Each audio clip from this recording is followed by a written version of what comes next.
जय हिंद साथियों। स्टडी रथ 101 YouTube channel में आप लोगों को स्वागत है। आज हमारा देखिए एसएससी जीडी का प्रैक्टिस सेट 8वां होने जा रहा है। तो आप लोग वीडियो में लास्ट तक बने रहिएगा और आपका कितना स्कोर है कमेंट में शेयर करिएगा। आज हमारा ये 8वां प्रैक्टिस सेट है, तो अब तो आप लोगों को प्रैक्टिस सेट करने में मज़ा आने लगा होगा। तो अपना स्कोर ज़रूर शेयर करिएगा। और आज का हमारा टारगेट है 18 क्वेश्चन। तो 18 क्वेश्चन आपको कम से कम सही करने हैं और 18 से 20 सही हो जाए तो अच्छा है। अगर आप लोग 18 से कम 16-17 कर रहे हैं मतलब आप लोगों को अभी और भी मेहनत की ज़रूरत है। और अगर चैनल पर नए हैं तो प्लीज़ चैनल को सब्सक्राइब कर लीजिए, क्योंकि मैं ऐसे ही हर रोज़ प्रैक्टिस सेट आप लोगों के लिए कराता हूं। तो चलिए आज का ये शुरू करते हैं प्रैक्टिस सेट। देखिए हमारा पहला क्वेश्चन अनेक शब्दों के लिए एक शब्द से है कि वह कवि, बोला कि वह कवि जो तत्काल कविता करे, इसके लिए एक शब्द क्या होगा? सुकवि या रस सिद्ध कवि, महाकवि या आंसू कवि। तो वह कवि जो तत्काल कविता करे उसे हम एक शब्द में कहते हैं आंसू कवि। तो आप लोग इसे याद रख लीजिएगा। ये हमारा पहला क्वेश्चन है कि वह कवि जो तत्काल कविता करे आंसू कवि। ये सभी गलत हैं इसके आंसर। अब चलते हैं अगले क्वेश्चन पर। अगला क्वेश्चन भी हमारा देख लीजिए, अनेक शब्दों के लिए एक शब्द से है।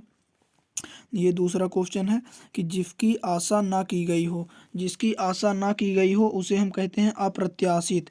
जिसकी आशा ना की गई हो वो होता है अप्रत्याशित। और आशातीत क्या होता है? तो आशातीत होता है आशा से बहुत अधिक। आशा से बहुत अधिक होता है आशातीत।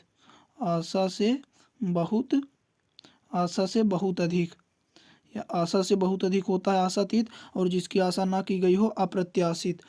ठीक है। अब चलते हैं अपने अगले क्वेश्चन पर। अगला क्वेश्चन हमारा देखिए लोकोक्ति से है। लोकोक्ति से हो गया, मुहावरा हो गया, अनेक शब्दों के लिए एक शब्द हो गया, पर्यायवाची हो गया, खाली स्थान भरना हो गया। इन सब से काफ़ी क्वेश्चन पूछे जाते हैं एसएससी जीडी में। तो ये हमारा तीसरा क्वेश्चन क्या कह रहा है कि जबरदस्ती का मेहमान अर्थ के लिए सही लोकोक्ति, मतलब ये हमें अर्थ दे दिया है और अब हमें इन चारों में से इसके लिए एक लोकोक्ति छांटना है। तो जबरदस्ती का मेहमान क्या होता है? मान न मान मैं तेरा मेहमान। ये ऑप्शन नंबर 4 राइट है। ये आप लोग हमेशा सुनते रहे होंगे कि मान न मान मैं तेरा मेहमान, इसका अर्थ होता है कि जबरदस्ती का मेहमान।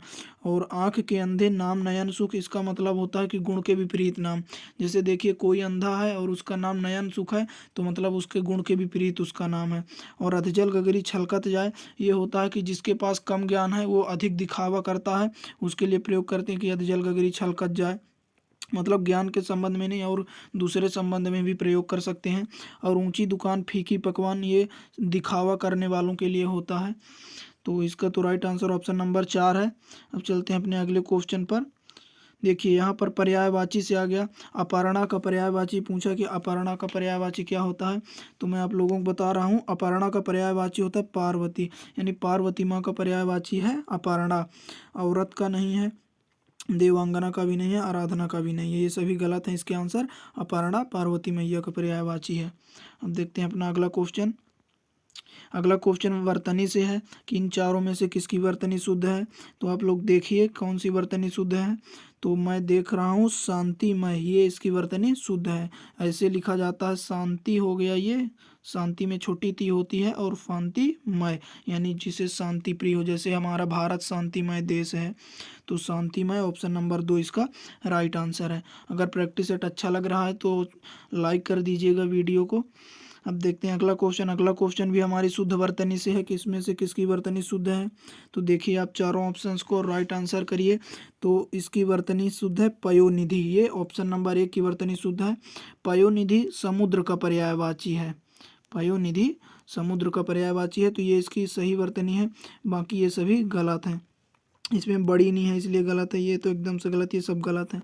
पयोनिधि ऑप्शन नंबर 1 राइट है। चलते हैं अगले क्वेश्चन पर।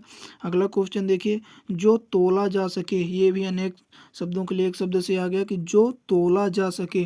तो जो तोला जा सके वो होता है परिमेय। परिमेय होता है जो तोला जा सके या जिसे हम नाप सकें, वो होता है परिमेय। और अपरिमेय होता है जिसे हम ना नाप तोल सकें, यानी जो जिसकी कोई सीमा ना हो, वो होता है अपरिमेय। तो इसका तो राइट आंसर ऑप्शन नंबर 3 है। चलते हैं अगले क्वेश्चन पर। अगला क्वेश्चन देखिए कहाँ से है कि हमें वह, इस वाक्य का हमें वह भाग ज्ञात करना है जिसमें कोई त्रुटि है। तो आप लोग इस वाक्य को देखिए, दिए गए वाक्य में वह भाग ज्ञात करें जिसमें कोई त्रुटि है। तो ये वाक्य है, आप लोग इसे पढ़िए और ज्ञात करिए कि इसमें कौन सी त्रुटि है। तो पढ़ रहा हूँ मैंने आज बहुत ज़्यादा खा लिया। तो देखिए, इसे आप लोगों को एक नज़र में पढ़ने में तो ये एकदम सही लग रहा होगा, लेकिन ये सही नहीं है, क्योंकि यहाँ पर आप ध्यान दीजिए, इसमें लिखा है बहुत, फिर लिखा है ज़्यादा। बहुत भी लिखा है इसी में और ज़्यादा भी लिखा है इसी सेंटेंस में। तो बहुत का मतलब भी होता है ज़्यादा, और ज़्यादा का मतलब ही बहुत, मतलब ये बहुत और ज़्यादा ये दोनों एक जैसे शब्द हो गए। तो यहाँ पर रिपीटेशन हो रहा है, तो इसलिए इसमें गलती है। तो ये ऑप्शन नंबर 2 इसका राइट आंसर हो जाएगा। इसका सही ऐसे होता कि जैसे ये बहुत हटा देता, आज मैंने आज ज़्यादा खा लिया, या फिर ज़्यादा हटा के बहुत लगा देता कि मैंने आज बहुत खा लिया। क्योंकि बहुत और ज़्यादा ये दोनों एक जैसे अर्थ देते हैं, और रिपीटेशन एक ही वाक्य में ऐसे रिपीट होता है, तो वो वहाँ पर गलत हो जाता है। तो इसका राइट आंसर हो गया ऑप्शन नंबर 2। अब देखते हैं अगले क्वेश्चन में क्या है।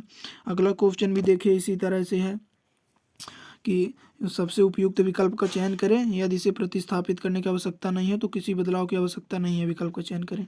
यानी ये जो रेखांकित है, इसके स्थान पर हमें चयन करना है कि कौन सा सही वाक्य आएगा, ठीक है, या फिर किसी बदलाव की आवश्यकता नहीं होगी, तब हम ऑप्शन 2 लगाएंगे। तो इसे पढ़िए आप, प्राणी मात्र के प्रति दया भाव सभी धर्मों का तत्व आधार है।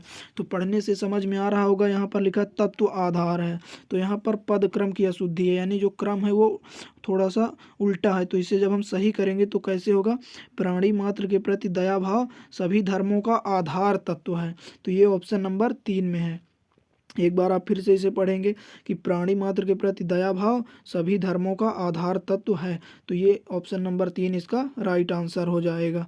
यहाँ पर तत्व आधार था, इसलिए ये गलत था, यहाँ पर होना चाहिए आधार तत्व। तो ये इसका राइट आंसर है। अब देखते हैं अपना अगला क्वेश्चन क्या है। तो अगला क्वेश्चन भी इसी तरह है कि वाक्य का वह भाग ज्ञात करें जिसमें कोई त्रुटि है। तो आप लोग इसे पढ़िए, अध्यापक ने अनुशासनहीन छात्र को दंड दिया। देखिए, ये तो पढ़ने से ही एकदम समझ में आ रहा है, देखकर अनुशासनहीन नहीं होता, होता है अनुशासनहीन। शासन होता है, न कि अनुशासन होता है। तो अनुशासनहीन छात्र को दंड दिया होना चाहिए, लेकिन यहाँ पर वर्तनी की अशुद्धि है, ये अनुशासनहीन लिखा है। तो ऑप्शन नंबर 2 इसका मतलब दूसरे पार्ट में वाक्य की गलती है, और दूसरा पार्ट ऑप्शन नंबर 1 में है, इसलिए इसका राइट आंसर ऑप्शन नंबर 1 है। कभी कभी क्या होता है कि हम लोग जल्दबाजी में यहाँ पर 2 देख लिए तो दूसरे नंबर पर आंसर लगा देते हैं, लेकिन ऐसा नहीं है, 2 ऑप्शन नंबर 1 में है, इसलिए ऑप्शन 1 इसका राइट आंसर है। अब चलते हैं अपने अगले क्वेश्चन पर।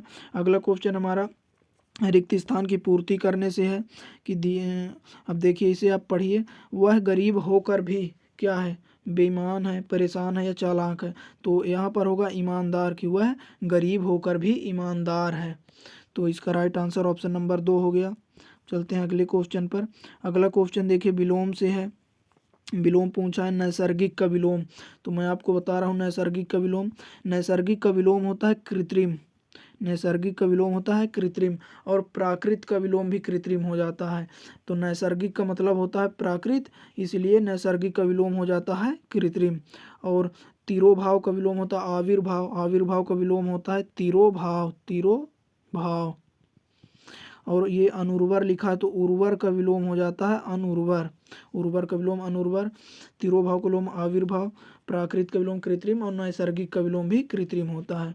तो इसका राइट आंसर ऑप्शन नंबर 4। अब चलते हैं अगले क्वेश्चन पर। अगला क्वेश्चन देखिए मुहावरा से है कि आंखें दिखाना मुहावरे का अर्थ। तो आंखें दिखाना मुहावरे का अर्थ क्या होता है, क्रोध प्रकट करने देना एकदम गलत है, क्रोध प्रकट न करना एकदम गलत, क्रोध छिपाना ये भी गलत है। आंखें दिखाना होता है क्रोध प्रकट करना, क्रोध प्रकट करने के लिए लोग कभी कभी आंखें दिखाते हैं, तो आंखें दिखाना का अर्थ है क्रोध प्रकट करना। चलते हैं अगले क्वेश्चन पर।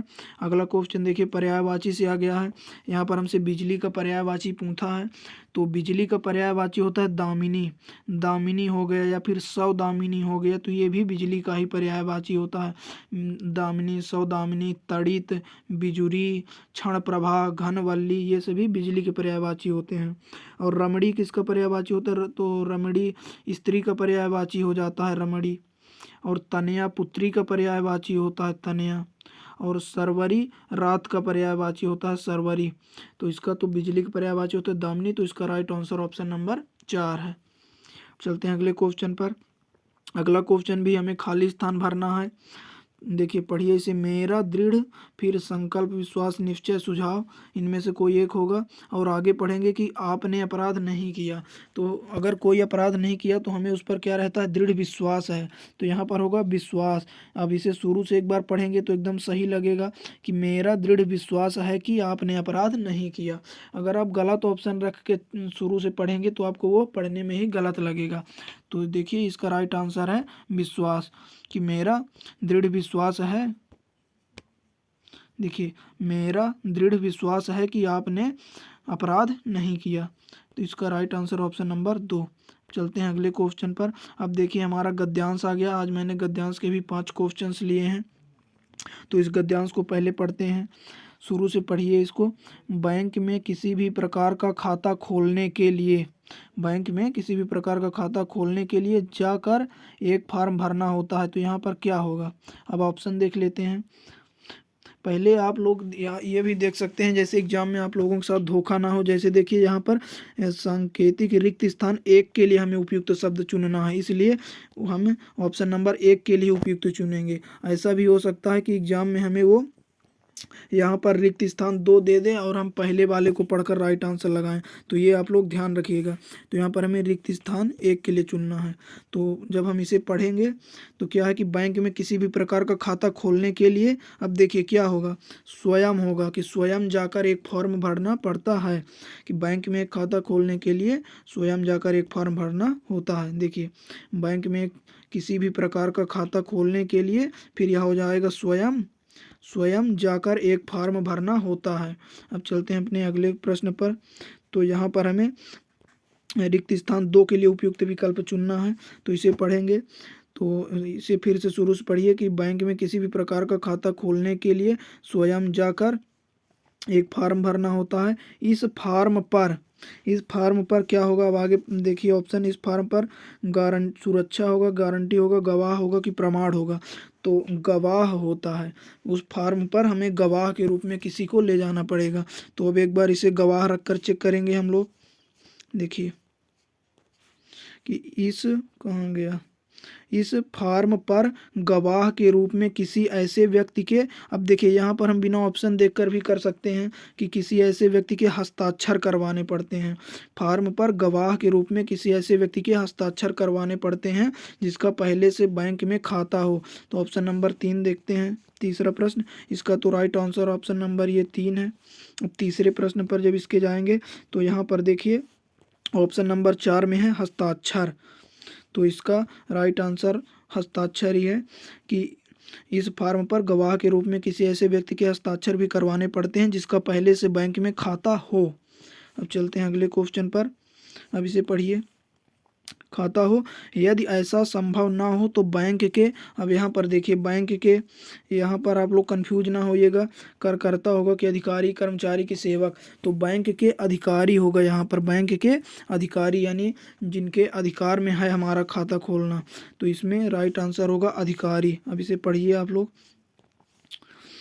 कि यदि ऐसा संभव ना हो तो बैंक के अधिकारी राशन कार्ड आदि देखकर संतुष्ट होने पर भी खाता खोल देते हैं।